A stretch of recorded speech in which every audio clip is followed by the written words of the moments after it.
അധ്യക്ഷൻ SFIയുടെ ജില്ലാ പ്രസിഡന്റ്, വേദിയിലുള്ള SFIയുടെ കേരളത്തിലെ ആദ്യത്തെ സെക്രട്ടറി പ്രൊഫസർ CP അബൂബക്കർ,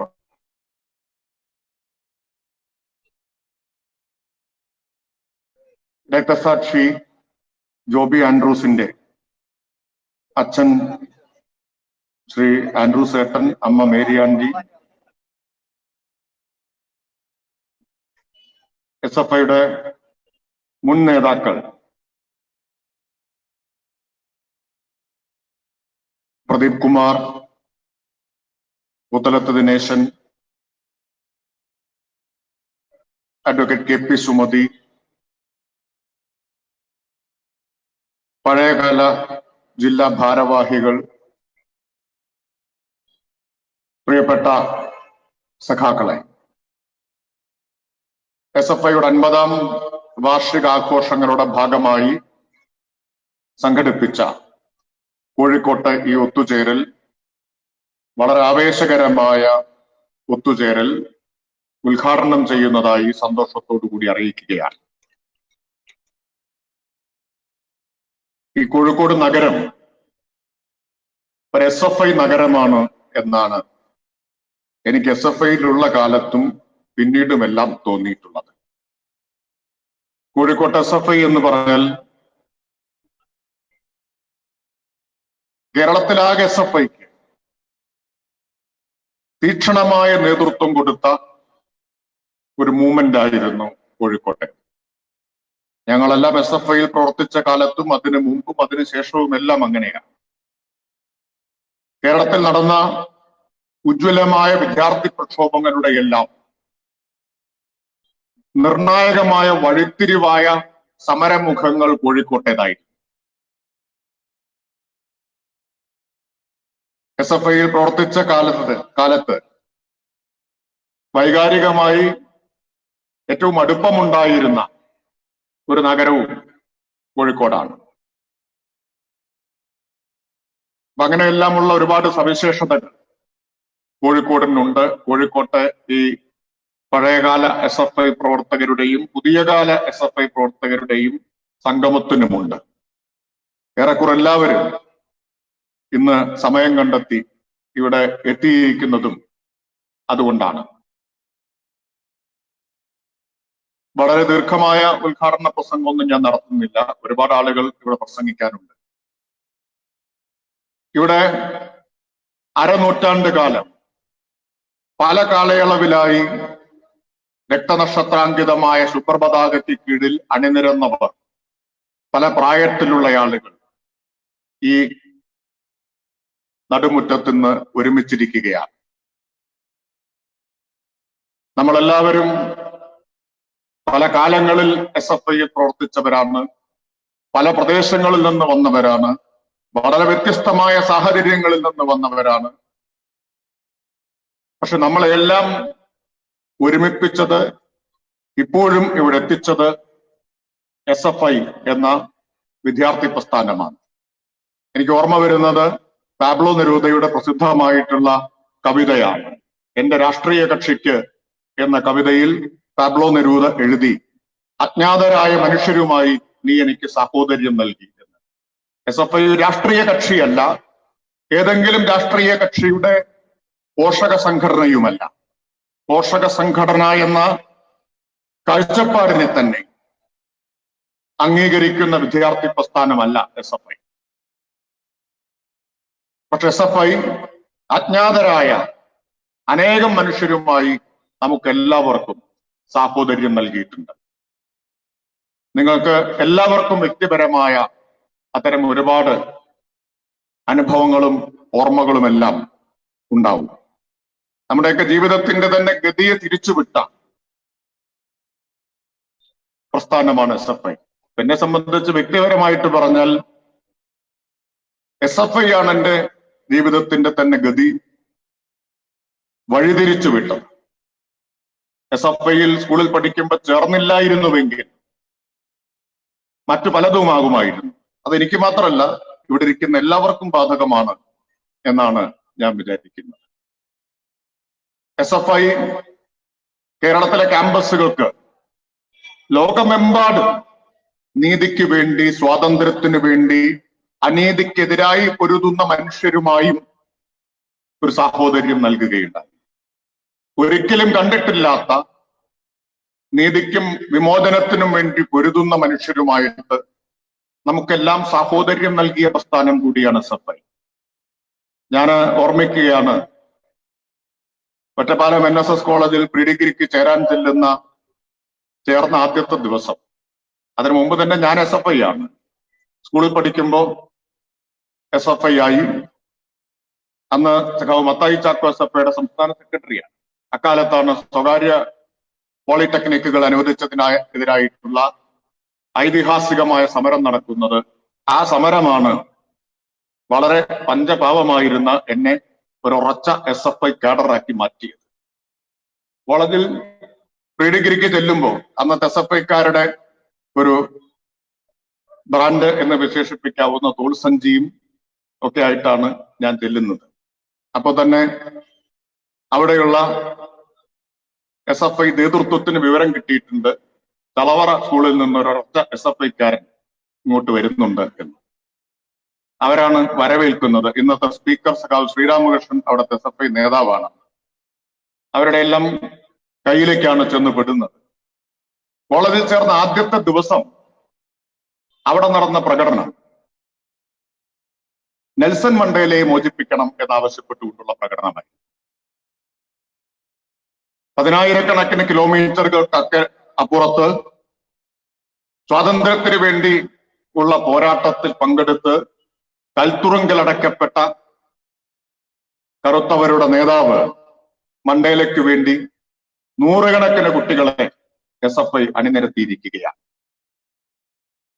അന്ന് ആ കുട്ടികളെല്ലാം ധരിച്ചൊരു ബാഡ്ജിൽ മണ്ടേലയുടെ ഒരു ഗംഭീരമായിട്ടുള്ള ചിത്രമുണ്ടായിരുന്നു. ഇരുമ്പഴിക്കുള്ളിൽ കിടക്കുന്ന മണ്ടേലയുടെ ചിത്രം. ആ ചിത്രം വരച്ചത് അന്ന് SFIയുടെ പ്രവർത്തകനായിരുന്ന, പിന്നീട് ഇന്ത്യയിൽ തന്നെ അറിയപ്പെട്ട ചിത്രകാരനായി മാറിയ രാജൻ കൃഷ്ണനാണ്. പ്രദീപിനൊക്കെ രാജനെ അറിയുമായിരിക്കും. നിർഭാഗ്യവശാൽ രാജൻ അകാലത്തിൽ 2-3 വർഷം മുമ്പ് അകാലത്തിൽ പൊലിഞ്ഞുപോയി. പിന്നീട് കേരളത്തിലെയും ഇന്ത്യയിലെയും അറിയപ്പെടുന്ന ചിത്രകാരന്മാരുടെ നിരയിലേക്ക് ഉയർന്ന ഒരാളാണ്. ഇപ്പൊ മണ്ടേലയെ മോചിപ്പിക്കണമെന്നാവശ്യപ്പെട്ടുകൊണ്ടുള്ള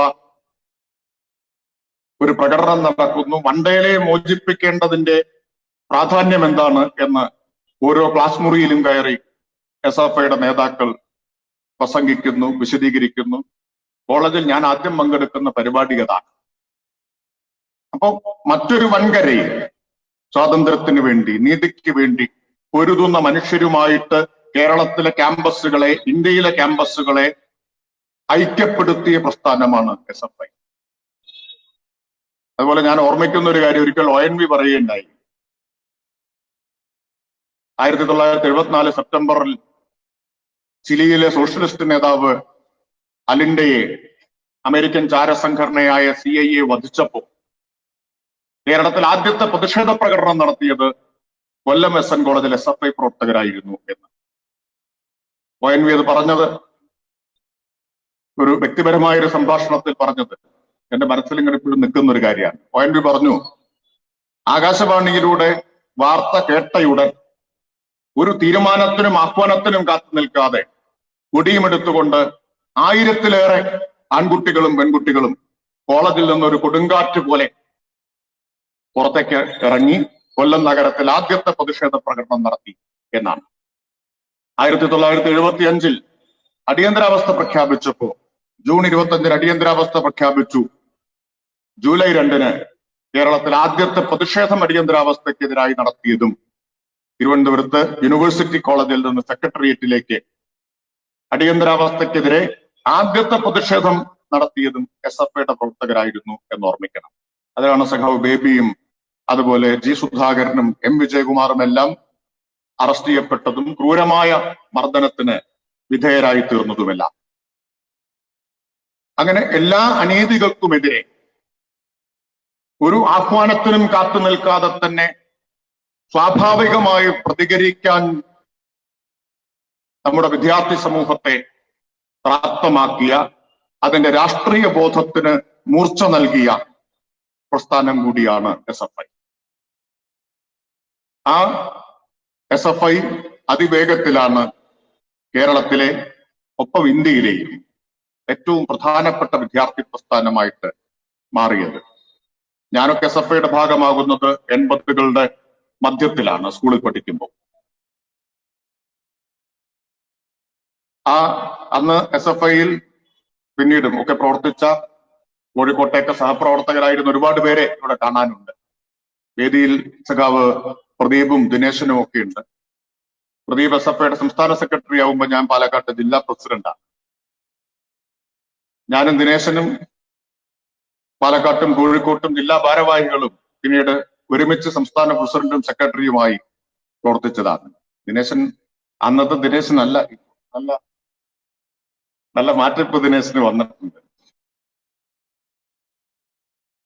അപ്പോ അങ്ങനെ ഒരുപാട് പേര് മുൻനിരയിലൊക്കെ ഇരിക്കുന്ന ഒരുപാട് പേരെ ഇവിടെ കാണുമ്പോൾ സത്യത്തിൽ ഇതിന് വന്നത് തന്നെ അതുകൊണ്ടാണ്.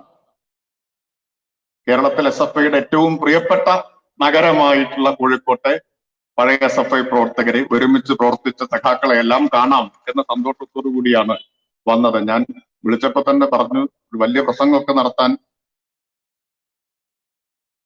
കുറച്ച് ബുദ്ധിമുട്ടാണ്. ഇപ്പൊ പ്രസംഗിക്കുക എന്നതിനേക്കാൾ പ്രധാനമായിട്ട് എല്ലാവരെയും കാണുക എന്ന സന്തോഷത്തിലാണ് ഇവിടെ വന്നത്.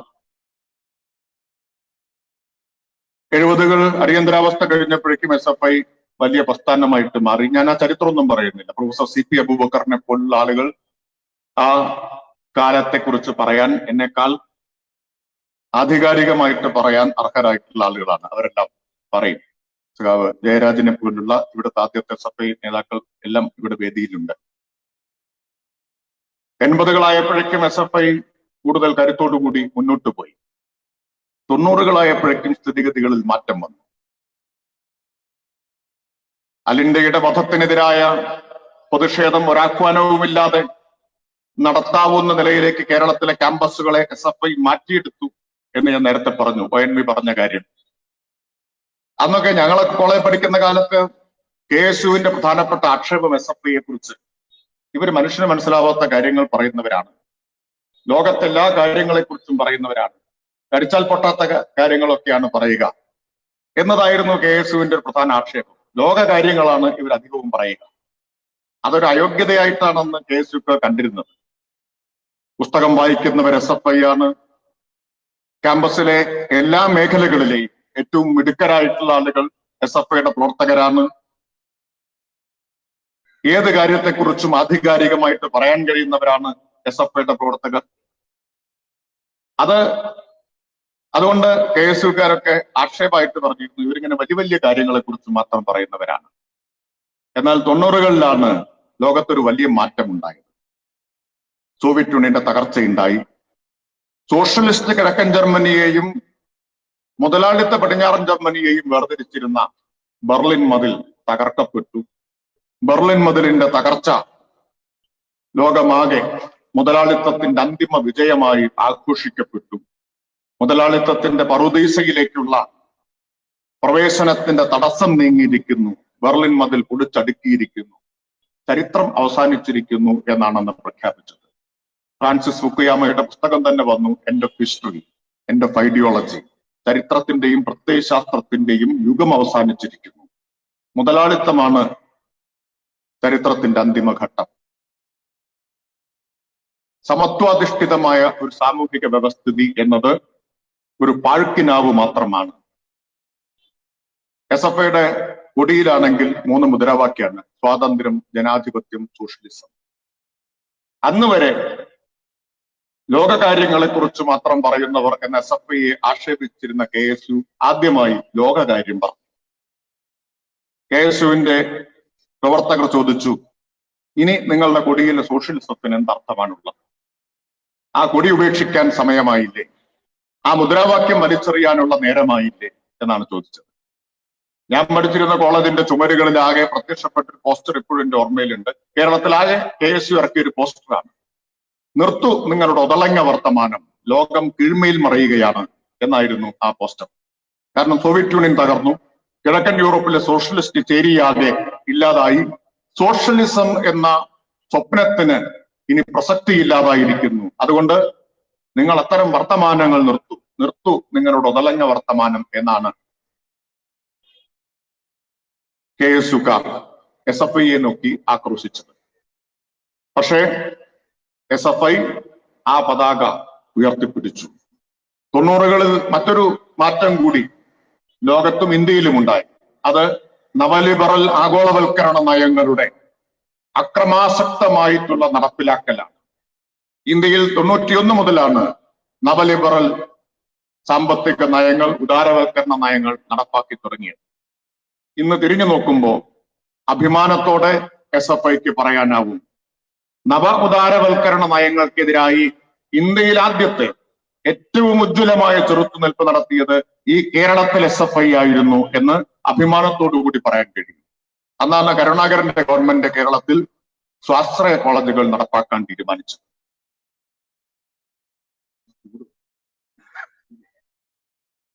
സ്വാശ്രയ കോളേജുകൾ ആരംഭിക്കാൻ തീരുമാനിച്ചു. അന്ന് വരെ സ്വാശ്രയം എന്ന വാക്കിനുണ്ടായിരുന്ന അർത്ഥമേ ആയിരുന്നില്ല 91 മുതൽ സ്വാശ്രയം എന്ന വാക്കിന് കൈവന്നത്.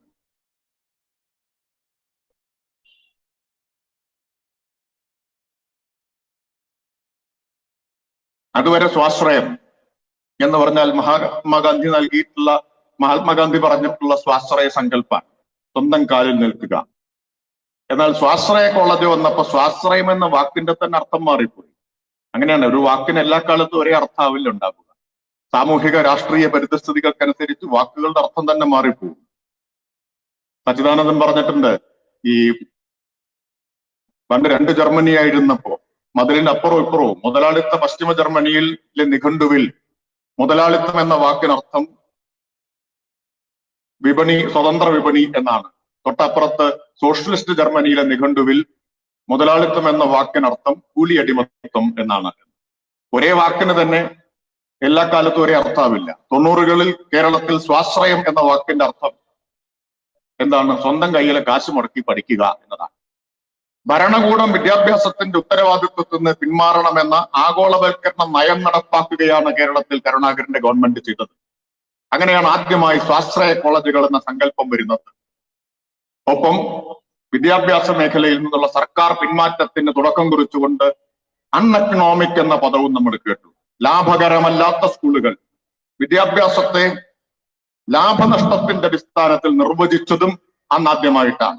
ലാഭകരമല്ലാത്ത സ്കൂളുകൾ കൂട്ടാനുള്ള നയപരമായ തീരുമാനവും ആ ഗവൺമെന്റ് എടുത്തു. അതിനെതിരായിട്ടാണ് സമരം വന്നത്. അതിഗംഭീരമായ സമരമാണ് നടന്നത്. ആ സമരത്തിലാണ് 94-ൽ കുത്തുപറമ്പിൽ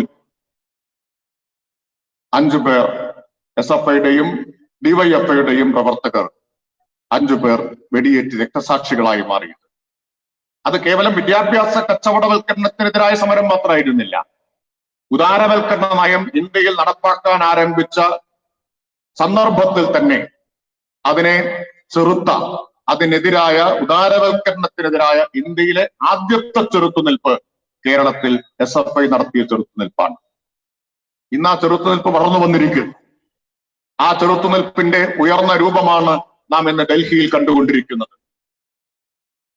അന്ന് SFI ആണ് വിദ്യാഭ്യാസ മേഖലയിലെ ഉദാരവൽക്കരണത്തിനും കച്ചവടവൽക്കരണത്തിനും എതിരായ ചെറുത്തുനിൽപ്പ് നടത്തിയതെങ്കിൽ ഇന്ന് ഇന്ത്യയിലെ ലക്ഷക്കണക്കിന് കൃഷിക്കാർ ഉദാരവൽക്കരണത്തിനെതിരായ ആ സമരത്തിന്റെ ഭാഗമായി മാറിയിരിക്കുന്നു.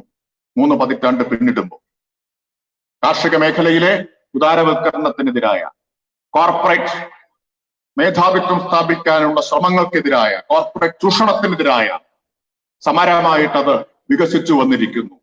SFI തുറന്ന ഒരു സമരപാത എന്ന് പറഞ്ഞാൽ അത് അതിശയോക്തിയാവില്ല. പ്രത്യേകിച്ച് കേരളത്തിൽ SFI തുറന്നൊരു സമരപാതയാണ്. അത് ആ 5 വർഷം ഉടനീളം സമരങ്ങളുടെ കാലമായിരുന്നു. ഈ കോഴിക്കോട്ട് ക്രൂരമായിട്ടുള്ള ലാത്തിച്ചാർജുകൾ, ക്രൂരമായ പോലീസ് വേട്ടയും മർദ്ദനവും ഉണ്ടായി. കോഴിക്കോട്ടെ സമരമുഖങ്ങളിൽ ചോരയൊലിപ്പിച്ചു നിൽക്കുന്ന SFI പ്രവർത്തകരുടെ കാഴ്ചകൾ ഇപ്പോഴും ഞങ്ങളുടെ എല്ലാം മനസ്സിലുണ്ട്. അതിനുശേഷം 96-ൽ ആ ഗവൺമെന്റ് തന്നെ അധികാരത്തിൽ നിന്ന് പുറത്താക്കപ്പെട്ടു. കേരളത്തിൽ ഉദാരവൽക്കരണ നയങ്ങൾ നടപ്പാക്കാൻ തുടക്കം കുറിച്ച ഗവൺമെന്റിനെ തന്നെ പിന്നീട് പുറത്താക്കുന്നതിലും ഏറ്റവും വലിയ സംഭാവനയായി മാറിയത് SFI നടത്തിയിട്ടുള്ള പ്രക്ഷോഭങ്ങളായിരുന്നു. 96-ന് ശേഷം ആ സമരങ്ങളുടെ കൂടി അനുഭവത്തിന്റെ അടിസ്ഥാനത്തിലാണ് SFI പുതിയ വിദ്യാഭ്യാസ നയത്തെക്കുറിച്ചുള്ള ആലോചനകൾ ആരംഭിക്കുന്നത്. 97-ലെ കൊല്ലം SFI സമ്മേളനം, സംസ്ഥാന സമ്മേളനം ബദൽ വിദ്യാഭ്യാസ രേഖ അവതരിപ്പിക്കുകയുണ്ടായി. എന്ന് പറഞ്ഞാൽ സമരത്തെ പുതിയ തലത്തിലേക്ക് SFI വികസിപ്പിച്ചു. തെരുവിൽ സമരം നടത്തുന്നതോടൊപ്പം തന്നെ നമ്മുടെ വിദ്യാഭ്യാസത്തെ ഗുണപരമായി മാറ്റി തീർക്കാനുള്ള പ്രവർത്തനങ്ങൾക്ക് കൂടി SFI നേതൃത്വം കൊടുത്തു. SFIയുടെ സംഘടനാ പ്രവർത്തനത്തെ തന്നെ കൂടുതൽ അക്കാദമികോന്മുഖമായി മാറ്റാനുള്ള ശ്രമങ്ങൾ ഉണ്ടായി. വിദ്യാഭ്യാസത്തിന്റെ നയരൂപീകരണത്തിൽ, ഉള്ളടക്കത്തെ നവീകരിക്കുന്നതിൽ വലിയ സംഭാവനകൾ SFI നൽകുകയുണ്ടായി. 97-ലെ കൊല്ലം സമ്മേളനം അംഗീകരിച്ച ബദൽ വിദ്യാഭ്യാസ രേഖ, തുടർന്ന് 2000-ൽ SFI പാഠ്യപദ്ധതി പരിഷ്കരണത്തെക്കുറിച്ച് ഒരു വിദ്യാഭ്യാസ കമ്മീഷനെ, ദിനേശന് ഓർമ്മയുണ്ടാവും, ബാലമോഹൻ തമ്പി സാറിന്റെ നേതൃത്വത്തിലുള്ള ഒരു കമ്മീഷനെ അന്ന് SFI നിയോഗിക്കുകയുണ്ടായി. പാഠ്യപദ്ധതി പരിഷ്കരണം കേരളത്തിലെ പൊതുവിദ്യാഭ്യാസത്തെ നവീകരിക്കാനുള്ള ശ്രമമായിരുന്നു. അതിനെ ചെറുത്തു തോൽപ്പിക്കാൻ പ്രതിലോമ ശക്തികളാകെ അണിനിരന്നപ്പോൾ അതിനെതിരായിട്ടുള്ള ബൗദ്ധിക പ്രതിരോധത്തിന് SFI ആണ് നേതൃത്വം കൊടുത്തത്. ആ കാലത്ത് തന്നെയാണ് SFI കേരളത്തിൽ ആദ്യമായി ഉന്നത വിദ്യാഭ്യാസ മേഖലയിൽ ഒരു കമ്മീഷനെ നിയോഗിച്ചത്. ഡോക്ടർ പ്രഭാത് പട്നായിക്കിന്റെ നേതൃത്വത്തിലുള്ള ഒരു കമ്മീഷനെ നിയോഗിച്ചു. ഞാൻ പറഞ്ഞത്, തെരുവിൽ സമരം ചെയ്യുകയും മർദ്ദനമേറ്റു വാങ്ങുകയും ജയിലിൽ പോവുകയും രക്തസാക്ഷികളാവുകയും ഒക്കെ ചെയ്തതോടൊപ്പം തന്നെ നമ്മുടെ വിദ്യാഭ്യാസ മേഖലയിലെ നവീകരണത്തിന്, നയരൂപീകരണത്തിനുള്ള ബൗദ്ധിക നേതൃത്വമായിട്ട് കൂടി എങ്ങനെ SFI പ്രവർത്തിച്ചു എന്നുള്ളതാണ്. ആ പരിശ്രമങ്ങളുടെ എല്ലാം തുടർച്ചയാണ് SFI തെരുവിൽ നടത്തിയ പോരാട്ടങ്ങളുടെ, SFI നടത്തിയ ബൗദ്ധികമായ അന്വേഷണങ്ങളുടെ എല്ലാം ആകത്തുകയാണ് ഇന്ന് കേരളത്തിലെ ഗവൺമെന്റ് നടപ്പാക്കിക്കൊണ്ടിരിക്കുന്ന പൊതുവിദ്യാഭ്യാസ സംരക്ഷണ യജ്ഞം എന്നും ഞാൻ ഇവിടെ കൂട്ടിച്ചേർക്കാൻ ആഗ്രഹിക്കുകയാണ്.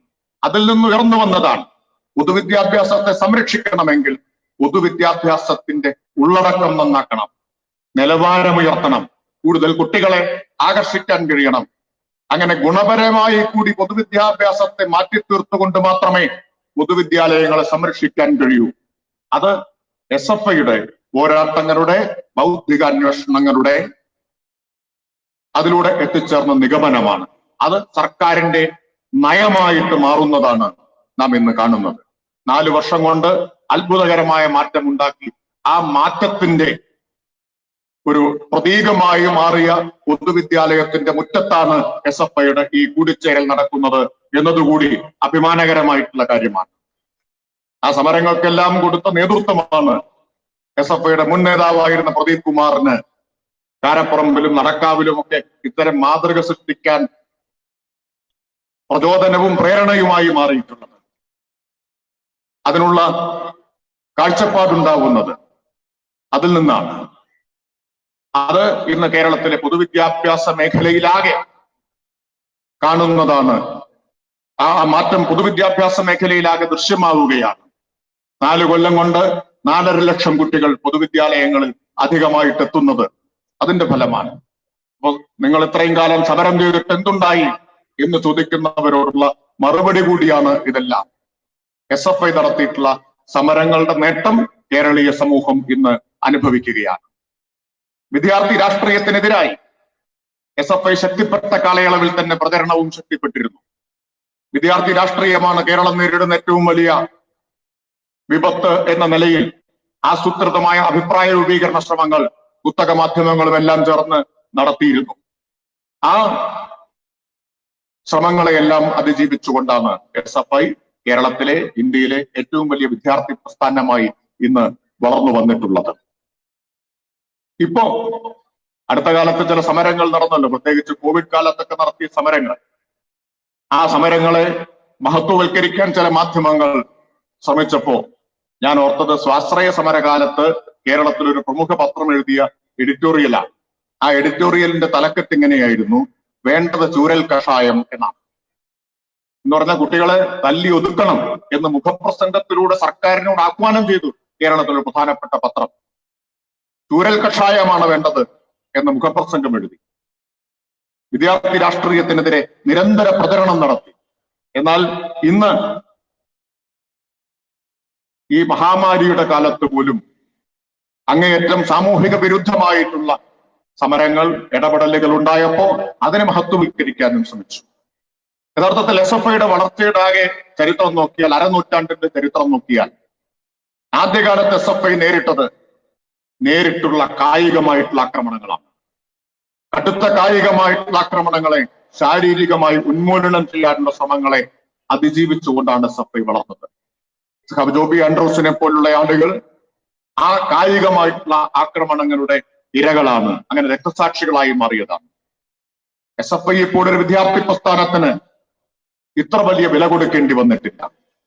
എത്ര മിടുക്കരായിട്ടുള്ള കുശിരന്മാരായിട്ടുള്ള വിദ്യാർത്ഥികളുടെ ജീവനാണ് SFIക്ക് വിലയായി നൽകേണ്ടി വന്നിട്ടുള്ളത്. എന്നാൽ 90കൾക്ക് ശേഷം SFI നേരിട്ട ആക്രമണം പ്രധാനമായും കായികമായ ആക്രമണമായിരുന്നില്ല, ആശയപരമായ ആക്രമണമായിരുന്നു. വിദ്യാർത്ഥി രാഷ്ട്രീയത്തിനെതിരായിട്ടുള്ള പ്രചരണം, അതുപോലെ സോഷ്യലിസം എന്ന ആശയത്തിനെതിരായിട്ടുള്ള ആക്രമണം, ഇതെല്ലാം 90കൾക്ക് ശേഷം നടക്കുകയുണ്ടായി. വ്യക്തിവാദവും അതുപോലെ തന്നെ കരിയറിസവും എല്ലാം വിദ്യാർത്ഥികളെ, പുതിയ തലമുറയെ ഗ്രസിച്ച ഒരു കാലത്തെ കൂടി നേരിട്ടുകൊണ്ടാണ് SFI വളർന്നു വന്നത്. ഈ എല്ലാ തരത്തിലുള്ള ആക്രമണങ്ങളെയും, കായികമായ ആയുധം കൊണ്ടുള്ള ആക്രമണങ്ങളെയും ആശയപരമായ ആക്രമണങ്ങളെയും എല്ലാം നേരിട്ട് മുന്നേറിയതിന്റെ ചരിത്രം കൂടിയാണ് SFIയുടെ അരനൂറ്റാണ്ടിന്റെ ചരിത്രം. അതോടൊപ്പം SFI നമ്മുടെ നാടിന് നൽകിയിട്ടുള്ള സംഭാവന കൂടി നാം ഓർക്കേണ്ടതുണ്ട്. SFIയെ കുറിച്ച് പറയുമ്പോൾ എല്ലാവരും പെട്ടെന്ന് ഓർമ്മിക്കുക SFI രാഷ്ട്രീയ രംഗത്തിന് നൽകിയിട്ടുള്ള സംഭാവനകളാണ്. ഇന്ത്യയിലെയും കേരളത്തിലെയും രാഷ്ട്രീയ രംഗത്തേക്ക് SFI നൽകിയ സംഭാവന, അതാണ് എല്ലാവരുടെയും മനസ്സിൽ പെട്ടെന്ന് വരിക. ഒട്ടേറെ നേതാക്കളെ, ഇന്ത്യൻ ഇടതുപക്ഷത്തിന്റെ ഉജ്ജ്വലരായ അനേകം നേതാക്കളെ, പ്രകാശ് കാരാട്ടിനെ പോലെ, സീതാറാം യെച്ചൂരിയെ പോലെ അനേകം പേരെ SFI സംഭാവന ചെയ്തിട്ടുണ്ട്. എന്നാൽ രാഷ്ട്രീയ രംഗത്ത് മാത്രമല്ല, കേരളത്തിലുണ്ട് അനേകം പേരുണ്ട്. രാഷ്ട്രീയ രംഗത്ത് മാത്രമല്ല SFIയുടെ സംഭാവന. ഒരുപക്ഷെ വേണ്ടത്ര ശ്രദ്ധിക്കപ്പെടാതെ പോയിട്ടുള്ളത് ഇതര മേഖലകളിലും SFI തത്തുല്യമായ സംഭാവനകൾ നൽകിയിട്ടുണ്ട് എന്നതാണ്.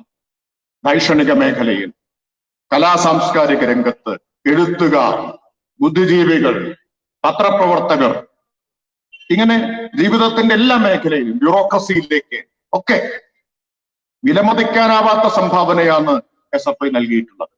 ഇന്ത്യയിലെ പത്രപ്രവർത്തകർ എടുത്തു നോക്കിയാൽ, എണ്ണം പറഞ്ഞ പത്രപ്രവർത്തകരിൽ ആദ്യത്തെ 10 പേരെടുത്താൽ അവരിൽ ഭൂരിപക്ഷവും SFIയുടെ നേതാക്കളായിരുന്നവരായിരിക്കും. എൻറാം SFIയുടെ പ്രഥമ വൈസ് പ്രസിഡന്റാണ്. സായിനാഥ് ഇന്ത്യൻ പത്രപ്രവർത്തന രംഗത്തെ ഉജ്ജ്വലമായ വ്യക്തിത്വം, വേറിട്ട മാതൃകയായ സായിനാഥ് JNUവിൽ SFIയുടെ നേതാവായിരുന്ന ആളാണ്. അങ്ങനെ ഒരുപാട് പേരെ പിന്നീട് വഴിപിരിഞ്ഞു പോയവരുമുണ്ട്. പുരോഗമന രാഷ്ട്രീയ ആഭിമുഖ്യം ഉപേക്ഷിച്ചവരുമുണ്ട്. പക്ഷെ അവരുടെ കൂടി പാഠശാല SFI ആയിരുന്നു. എത്രയോ പേരുണ്ട്. ഡൽഹിയിലെല്ലാം പ്രവർത്തിക്കുന്ന സമയത്ത് പല യോഗങ്ങളിലും പോകുമ്പോൾ വളരെ ഉന്നതരായ ചില ഉദ്യോഗസ്ഥരെല്ലാം സ്വകാര്യമായിട്ട് വന്ന് ചോദിക്കും, താങ്കൾ SFI ആയിരുന്നോ? എന്നിട്ട് അഭിമാനത്തോടു കൂടി പറയും, ഞങ്ങളും പഠിക്കുമ്പോൾ SFI ആയിരുന്നു. SFI എന്നതൊരു അഭിമാനമായിട്ട്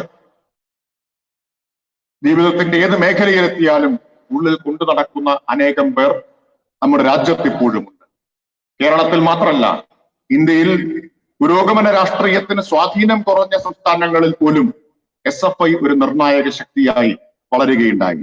ഡൽഹിയിലെ ജവഹർലാൽ നെഹ്റു യൂണിവേഴ്സിറ്റി, അതുപോലെ ഹരിയാനയിലെ Kurukshetra university, Shimla university, Rajasthan university, പഞ്ചാബിലെ Guru Nanak university, Hyderabad central university, ഇങ്ങനെ എത്രയോ സർവകലാശാലകൾ ഇന്ത്യയിലെ ഉന്നത വിദ്യാഭ്യാസ കേന്ദ്രങ്ങളിലെ എല്ലാം പ്രധാനപ്പെട്ട സ്വാധീന ശക്തിയായി SFIക്ക് മാറാൻ കഴിഞ്ഞിട്ടുണ്ട്.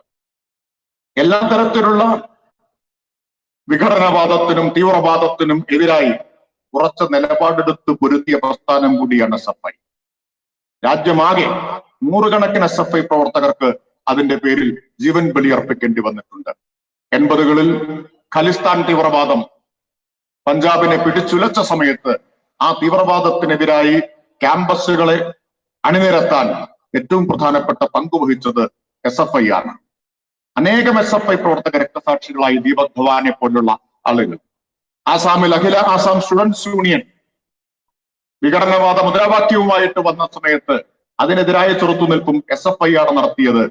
ഞാൻ ഓർമ്മിക്കുകയാണ്, നിരഞ്ജൻ താലൂക്ക്ദാറിനെ സ്വന്തം അമ്മയുടെ കൺമുന്നിൽ വെച്ച് കൊലപ്പെടുത്തി, ഒടുവിൽ മൃതശരീരം പോലും അമ്മയ്ക്ക് വിട്ടുകൊടുക്കാതെ പിന്നീട് ചാക്കിൽ കഷ്ണം കഷ്ണമായി വെട്ടിനുറുക്കി ബ്രഹ്മപുത്ര നദിയിൽ ഉപേക്ഷിച്ച നിരഞ്ജൻ താലൂക്ക്ദാറിന്റെ മൃതശരീരമുണ്ട്.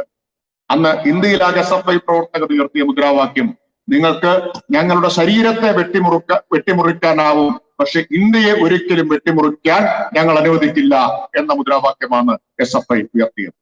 ഇന്നിപ്പോ രാജ്യസ്നേഹമൊക്കെ പറയുന്ന ആളുകളെ ഒന്നും അന്ന് കണ്ടിട്ടില്ല എന്നോർമ്മിക്കണം. രാജ്യസ്നേഹത്തിന്റെ കുത്തക തങ്ങൾക്കാണ് എന്ന് അവകാശപ്പെടുന്നവരെയൊന്നും ഈ തീവ്രവാദത്തിനും വർഗീയതയ്ക്കും വിഘടനവാദത്തിനുമെതിരായ പോരാട്ടത്തിന്റെ സന്ദർഭങ്ങളിൽ നമുക്ക് കാണാനായിട്ടില്ല. ആ അരനൂറ്റാണ്ടിന്റെ ഉജ്ജ്വലമായ സമര ചരിത്രമാണ് ഇന്ത്യയിൽ ഏറ്റവും പ്രിയപ്പെട്ട വിദ്യാർത്ഥി പ്രസ്ഥാനമാക്കി SFIയെ മാറ്റി തീർത്തിട്ടുള്ളത്. SFIയുടെ അരനൂറ്റാണ്ടിന്റെ ചരിത്രം എഴുതിയാൽ ആ ചരിത്രത്തിൽ ഒരു ഉജ്ജ്വല അധ്യായമായിരിക്കും കോഴിക്കോട്ട് SFIയുടെ ചരിത്രം എന്ന് പറഞ്ഞുകൊണ്ട് ഈ സംഗമത്തിൽ പങ്കെടുക്കാൻ കഴിഞ്ഞതിൽ അതിയായ സന്തോഷം രേഖപ്പെടുത്തിക്കൊണ്ട് ഞാൻ നിർത്തുന്നു. അഭിവാദ്യങ്ങൾ.